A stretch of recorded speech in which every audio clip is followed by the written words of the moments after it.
What was the horrific ritual performed by the Indians in honor of the creator god Viracocha? Why were the most beautiful children of the tribes sacrificed? This footage is from a famous scientific expedition in the Andes. Near the summit of the Nevado de Huevar volcano, archaeologists are excavating an Inca ritual complex. In 1999, researchers led by American anthropologist Johann Reinhard discovered stone ruins beneath a layer of frozen earth. One structure was a so-called ushnu, a stepped platform in the shape of a truncated pyramid, which the Incas used as an altar. Inside the second building were offerings to the gods and a mysterious bundle. It turned out that the fabric contained the mummy of a girl. The child's remains were fairly well preserved. They had simply frozen in a block of ice. However, the mummy was not entirely intact. The fact is that tomb raiders got to it before the archaeologists. Apparently, to avoid digging through the frozen ground, they used dynamite, and the explosives destroyed the mummy's head and upper torso. Scientists determined that the girl was about 12 years old at the time of her death. But why was she buried at the summit of a volcano? And most importantly, how did the child get there in the first place? Historians believe that this is not just a tomb, but a sacrificial altar. In ancient times, from April to July, the Indians performed ritual killings of children.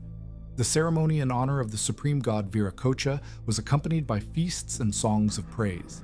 The horrific ritual known as Capac Cocha was considered one of the most important events in the Inca Empire, but roughly it can be translated as a royal obligation. Capac Cocha was organized, for example, at the moment when a new Inca Sapa ascended the throne. Capac Cocha was organized in connection with other events in his life, such as the birth of heirs. Of course, the death of the old Inca Sapa and his funeral. Capac Cocha was also performed during natural disasters, such as prolonged droughts or heavy rains that led to crop failures. The entire empire participated in the preparation for the ritual. Boys and girls from every settlement were sent to the Inca capital, the city of Cusco. However, not every child could become a gift to the god, a fate considered especially honorable. Only the most beautiful and healthy were chosen. There were specific selection criteria. For example, if boys were chosen, they had to be physically developed and have no, let's say, deviations, even in appearance. Children with freckles, burns, or any obvious skin damage or disabilities were rejected. Everyone had to be absolutely healthy. For girls, another factor was virginity. Then preparations began for the solemn ceremony. For several months, priests conducted special rituals in the temple, and the children followed a special diet. Scientists found out what was in the diet of the future victims of Viracocha. Isotopic analysis of the mummy's hair showed that before her death, the girl ate corn, llama meat, and surprisingly, a lot of seaweed. Perhaps even then they observed a connection between seaweed consumption and greater intellectual development. And in fact, seaweed is quite a nutritious food with a good protein content, among other things. Seaweed is also beneficial due to its content of substances called alginates. These substances protect the digestive tract and remove harmful substances from the body. It has long been known that seaweed held a special place in Inca cuisine. They ate it fresh and dried. During colonial times, the Indians even made a dessert from seaweed and sugar syrup. Most likely, the indigenous people of South America considered it something like modern dietary supplements. Other components of the doomed children's diet were not as healthy. The victims of the Capac Cocha ritual were regularly given alcohol and drugs. Another archaeological find helped reveal these terrifying facts. In the same year, 1999, in the mountains on the border of Chile and Argentina, researchers discovered another child burial. This tomb was located on the Lulailico volcano. It consists of a large platform with separate spaces for 3 burials, sunken, so to speak, into the floor to a certain depth. That is, it is located even below the level of the platform itself. This ensures their preservation. Friends, I would like to recommend you a YouTube channel. On it, you will find incredibly interesting stories, an unexpected look at the most incredible events of history and modern times. You will visit places that are not on the map, uncover the secrets of dangerous relics and ancient prophecies, explore unexplained facts and historical sensations. New answers to old questions will be found, as well as facts that have long been silenced by journalists. Independent assessments of events that changed the world, investigations of the most sensational stories, and a fresh look at known historical facts.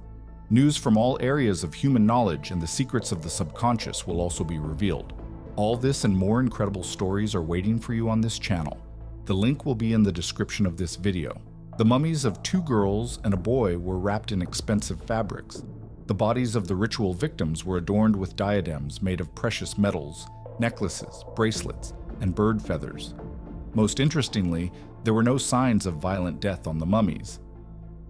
Only burns from a lightning strike remained on the skin of one girl. The other died sitting, with her head bowed to her knees.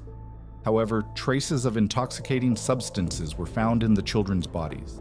Moreover, as molecular studies of the remains showed, the Incas constantly increased the dose. However, an even greater shock to specialists was a discovery in the vicinity of the Peruvian city of Huanchaco. In 2011, locals accidentally stumbled upon an entire necropolis from the mid-15th century in the dunes. This is the largest known child sacrifice. During the ritual, at least 137 children, boys, and girls aged 5 to 14 were killed.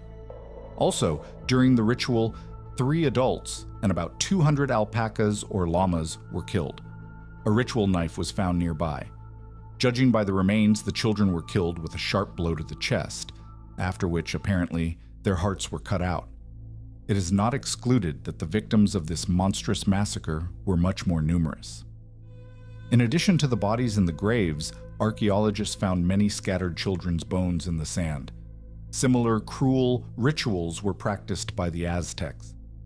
In the temple complex of the city of Tenochtitlan, on the territory of present-day Mexico, the Indians killed at least 42 children in honor of the gods. Children were sacrificed separately to the rain god Tlaloc, who was very important as a symbol of fertility. However, he was an unfavorable entity and demanded constant child sacrifices with heart extraction. Child sacrifices, in an even more esoteric form by burning children, were also practiced in the territory of Phoenician city-states. However, similar horrific rituals were performed on other continents as well. Scientists still have not come to a consensus on why children were chosen as victims for cruel gods. Most likely, the sacred image of the child played a decisive role. It was believed that the soul, up to a certain age, is not yet burdened by sins. Ancient peoples viewed children as a transitional link between the world of spirits and the world of people, and considered them the best messengers to convey messages to the gods. According to another version, in those times, there was a high mortality rate, and only a small number of children lived to the age of 5, so they were considered the most valuable sacrifice. There is another explanation. In ancient times, hunger was a constant companion of humans. Not every family could feed an extra mouth. Our world was then at the stage of an agrarian society. And an agrarian society implies that the entire economy is tied to agriculture. And if there is trouble in agriculture due to crop failures or cold or hungry years, then of course, a large number of poor, low-income families with children arise who, cynically speaking, have nowhere to go. It would seem that in the modern world, there is no place for the cruel rituals of antiquity, but this is not so. Child sacrifices are still practiced in Uganda today. In East Africa, many believe that the death of a child, in honor of the higher powers, promises health and wealth. According to official statistics, in 2006, 1 case of ritual child murder was recorded in Uganda. In 2008, the police reported 25 such murders, and in 2009, 29 such cases were opened, and this is only public information. According to unofficial data, hundreds, if not thousands, of minors disappear in Uganda every year. Among the locals, there is even a popular conspiracy theory that representatives of the local elite order the abduction of children for witchcraft rituals to increase their power and wealth. What do you think about it? Share your thoughts in the comments. Your opinion is very important to me. Don't forget to give me a like if you liked it and subscribe to the channel so you don't miss new episodes. Thanks for watching and see you in the next video.